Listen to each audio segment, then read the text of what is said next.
परमेश्वर का नियम .org। परिशिष्ट 7 मरकुस 10:11 और 12 और व्यभिचार में झूठी समानता। अलाक की शिक्षा में मरकुस 10 का अर्थ। यह लेख मरकुस 10:11 और 12 की उन गलत व्याख्याओं को खारिज करता है जो यह सुझाव देती हैं कि यीशु ने व्यभिचार में पुरुषों और स्त्रियों के बीच समानता सिखाई, या यह कि यहूदी संदर्भ में स्त्रियां भी तलाक की पहल कर सकती थीं। प्रश्न: क्या मरकुस 10:11 और 12 यह प्रमाण है कि यीशु ने तलाक पर परमेश्वर की व्यवस्था बदल दी? उत्तर: यह प्रमाण नहीं है। सिर्फ वो है कि मरकुस 10:11 और 12 में यीशु सिखाते हैं कि एक स्त्री भी व्यभिचार की शिकार हो सकती है, और 2 स्त्री भी अपने पति को तलाक दे सकती है। धार्मिक व्याख्या एक्सेगेसिस का एक मूल सिद्धांत यह है कि किसी भी सिद्धांत का निर्माण केवल एक पद के आधार पर नहीं किया जाना चाहिए। संपूर्ण बाइबल संदर्भ पर विचार करना आवश्यक है, जिसमें यह भी शामिल है कि अन्य प्रेरित पुस्तकों और लेखकों ने क्या कहा है। यह सिद्धांत शास्त्र की शिक्षाओं की अखंडता बनाए रखने और अलग-थलग या विकृत व्याख्याओं को रोकने के लिए आवश्यक है। दूसरे शब्दों में, मरकुस के इस वाक्यांश से निकाले गए ये दोनों गलत निष्कर्ष इतने गंभीर हैं कि हम यह दावा नहीं कर सकते कि यहाँ यीशु ने वह सब बदल दिया जो परमेश्वर ने पितृपुरुषों के समय से इस विषय पर सिखाया था। यदि ये वास्तव में मसीह की नई शिक्षा होती, तो यह अन्यत्र भी और अधिक स्पष्ट रूप से दिखाई देती, विशेषकर पहाड़ी उपदेश में, जहाँ तलाक के विषय को संबोधित किया गया था। हमें कुछ इस प्रकार मिलता: तुमने सुना है कि प्राचीनों से कहा गया, कोई पुरुष अपनी पत्नी को छोड़कर दूसरी कुमारी या विधवा से विवाह कर सकता है, पर मैं तुमसे कहता हूं, यदि वह अपनी पत्नी को छोड़कर दूसरी से मिल जाता है, तो वह पहली के विरुद्ध व्यभिचार करता है। लेकिन स्पष्ट है, ऐसा नहीं है।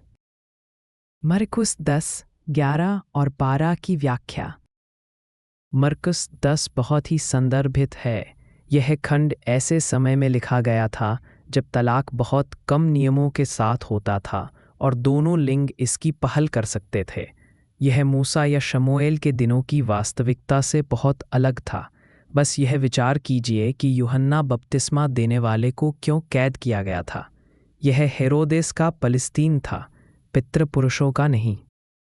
उस समय यहूदी विवाह, शारीरिक रूप, स्त्री नेतृत्व आदि के मामलों में यूनानी रोमी समाज की रीति रिवाजों से काफी प्रभावित थे। किसी भी कारण से तलाक का सिद्धांत रब्बी हिल्लेल द्वारा सिखाया गया किसी भी कारण से तलाक का सिद्धांत यहूदी पुरुषों पर सामाजिक दबाव का परिणाम था, जो पतित मनुष्य होने के नाते अपनी पत्नियों से छुटकारा पाकर अधिक आकर्षक, कम उम्र की या धनी परिवारों की स्त्रियों से विवाह करना चाहते थे। दुर्भाग्य से ये मानसिकता आज भी जीवित है, यहाँ तक कि कलीसियाओं के भीतर भी, जहाँ पुरुष अपनी पत्नियों को छोड़कर अन्य स्त्रियों से जुड़ते हैं, लगभग हमेशा वे भी जो पहले से तलाकशुदा होती हैं। इन केंद्रीय भाषाई बिंदु। मरकुस 10:11 के खंड में 3 मुख्य शब्द हैं जो पाठ के वास्तविक अर्थ को स्पष्ट करने में सहायता करते हैं। Keleiftis os ean apolisitin gineka aftu, kegamisi alin michate ep aftin। गिनेका का एक वचन कर्मकारक रूप है जो वैवाहिक संदर्भों में, जैसे मरकुस 10:11, विशेष रूप से विवाहित स्त्री के लिए प्रयुक्त होता है, न कि सामान्य रूप से स्त्री के लिए। यह दर्शाता है कि यीशु का उत्तर विवाह की वाचा के उल्लंघन पर केंद्रित है, न कि विधवाओं या कुंवारियों के साथ नए वैध संबंधों पर। एप एक पूर्व सर्ग है जिसका सामान्य अर्थ है पर, के साथ, के ऊपर, के भीतर। यद्यपि कुछ अनुवाद इस पद में के विरुद्ध चुनते हैं, यह एपी का सबसे सामान्य अर्थ नहीं है, विशेषकर भाषाई और धार्मिक संदर्भ में।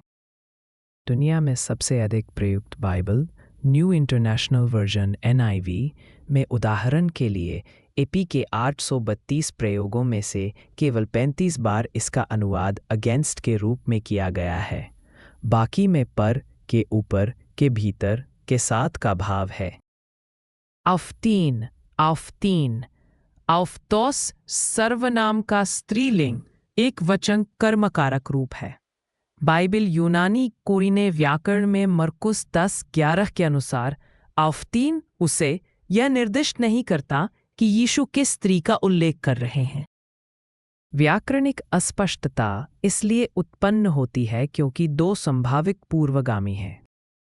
तीन गिनाई का अफ्तू उसकी पत्नी, पहली स्त्री, अल्लन दूसरी स्त्री, दोनों स्त्रीलिंग एक वचन कर्मकारक में है और एक ही वाक्य संरचना में आती है, जिससे अफ्तीन का संदर्भ व्याकरणिक रूप से अस्पष्ट हो जाता है। संदर्भानुसार अनुवाद मूल भाषा में जो पढ़ा जाता है उसे देखते हुए ऐतिहासिक, भाषाई और धार्मिक संदर्भ के अनुरूप सबसे उपयुक्त अनुवाद होगा।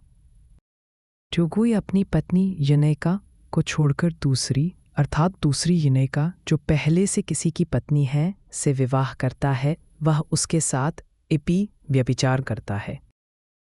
विचार स्पष्ट है, जो पुरुष अपनी वैध पत्नी को छोड़कर दूसरी स्त्री से जुड़ता है जो पहले से किसी अन्य पुरुष की पत्नी है अर्थात कुंवारी नहीं है, वह इस नई स्त्री के साथ व्यभिचार करता है, एक आत्मा जो पहले से किसी अन्य पुरुष से जुड़ी है। अपोलियो क्रिया का वास्तविक अर्थ। जहाँ तक इस विचार का संबंध है कि मरकुस 10:12 स्त्री द्वारा प्रारंभ किए गए कानूनी तलाक और उसके बाद दूसरे पुरुष से विवाह के लिए बाइबल समर्थन प्रदान करता है, यह मूल बाइबल संदर्भ में कोई आधार नहीं रखने वाली काल भ्रमित व्याख्या है। पहला कारण यह है कि उसी पद में यीशु वाक्य समाप्त करते हुए कहते हैं कि यदि वह दूसरे पुरुष से जुड़ती है तो दोनों व्यभिचार करते हैं, ठीक वैसे ही जैसे वे मत्ती 5:32 में कहते हैं। लेकिन भाषाई दृष्टि से गलती उस क्रिया के वास्तविक अर्थ से आती है जिसका अधिकांश बाइबलों में अनुवाद तलाक देना किया गया है। अपोलियो तलाक के रूप में अनुवाद आधुनिक रीति रिवाजों को दर्शाता है, लेकिन बाइबल काल में अपोलियो का अर्थ बस इतना था, छोड़ना, जाने देना, मुक्त करना, दूर भेजना, अन्य शारीरिक या संबंधपरक क्रियाओं में। बाइबल के प्रयोग में अपोलियो में कोई कानूनी अर्थ निहित नहीं है, यह केवल अलगाव व्यक्त करने वाली क्रिया है जिसमें औपचारिक कानूनी कार्यवाही का भाव नहीं है। दूसरे शब्दों में मरकुस 10:12 बस यह कहता है कि यदि कोई स्त्री अपने पति को छोड़कर दूसरे पुरुष से जुड़ती है जबकि पहला अभी जीवित है तो वह व्यभिचार करती है, कानूनी कारणों से नहीं बल्कि इसलिए कि वह अब भी प्रभावी वाचा को तोड़ती है। निष्कर्ष मरकुस 10:11 और 12 का सही पठन शास्त्र के बाकी हिस्सों के साथ संगति बनाए रखता है, जो कुमारियों और विवाहित स्त्रियों में भेद करता है और एक गलत अनुवादित वाक्यांश पर आधारित नई शिक्षाओं को प्रस्तुत करने से बचता है। यह श्रृंखला और परमेश्वर की व्यवस्था पर अन्य कई अध्ययन पाए जा सकते हैं इस साइट पर परमेश्वर का नियम.org।